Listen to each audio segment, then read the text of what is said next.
Hello everyone, this is Jag. In this video, I'll cover everything you need to know on how to grow kale. I'll be covering the complete growing process from seed to harvest. So let's get started. I find anything I can reuse to start my seeds, such as paper towel rolls and eggshells.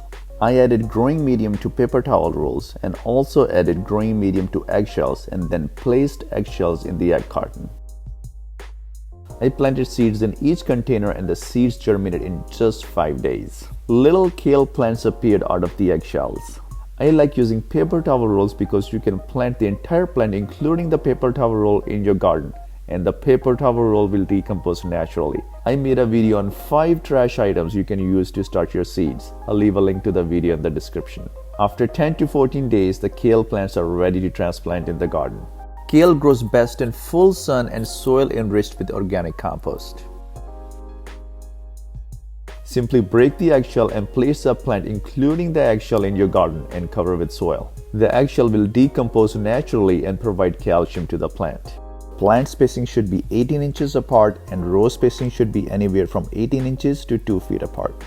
Water the plant after planting and keep watering every day or every couple of days to keep the soil moist. The best time to plant kale is in fall and spring. I started my kale plants in fall. After 3 weeks, the kale plants start to grow bigger and new and tender leaves starts to grow out of the kale plants. It is absolutely incredible and so satisfying to watch something grow that you planted yourself. After a month, the kale plants continued to grow. However, we didn't get any more rain. The soil began to dry up. The growth of my kale plants was stunted, so I created a depression all around each one of my kale plants so that the water sits around the plants, goes deeper into the soil and feeds the root. This method is called waffle gardening. This gardening practice was developed by Zuni people in New Mexico in 1800s. Waffle gardening conserves water and provides deep watering for the plants. Using this method, I was able to keep my soil moist for my kale plants for longer periods of time. My kale plants continued to thrive and started to become bigger and bigger. The most common pest that affects kale is aphids. Aphids suck the juice out of the plant, stunting the growth of the plant. If left unchecked, aphids can multiply really fast and can even kill the plants. Our ally in battle against aphids is ladybugs.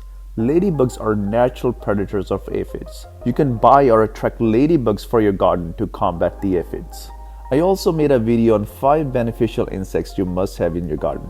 Check the video out if you're interested. I'll leave a link to the video in the description. You can also apply organic spray to get rid of aphids. Add a tablespoon of neem oil and a tablespoon of pure castor soap to the sprayer.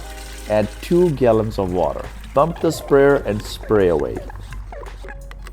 I also made a complete video on natural ways to get rid of aphids. I'll also leave a link to this video in the description. I also added mulcher on my kale plants to suppress the weeds and keep the soil moist. Regular spraying at least once a week and keeping on top of aphids will create beautiful and lush plants.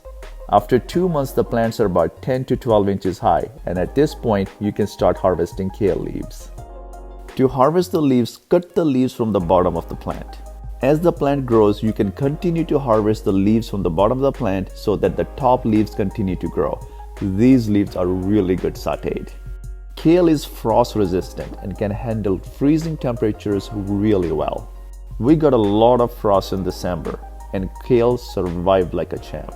The colder it gets, the sweeter the kale leaves get. 1 week in December, we got frost 5 days in a row and temperature plunged below freezing at night. The growth of kale was stunted, however, kale did manage to survive. And as soon as the sun appeared, kale started to grow vigorously soon after that.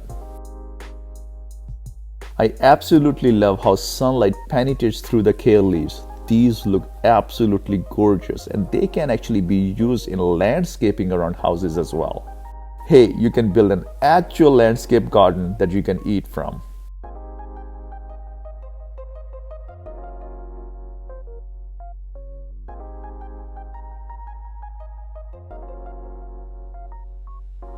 You can harvest kale leaves from the bottom of the plant all throughout its life cycle, leaving just about 4 to 5 sets of leaves on top.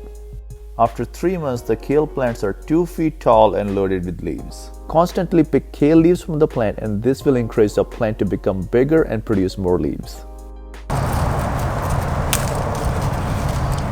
This is some really good kale.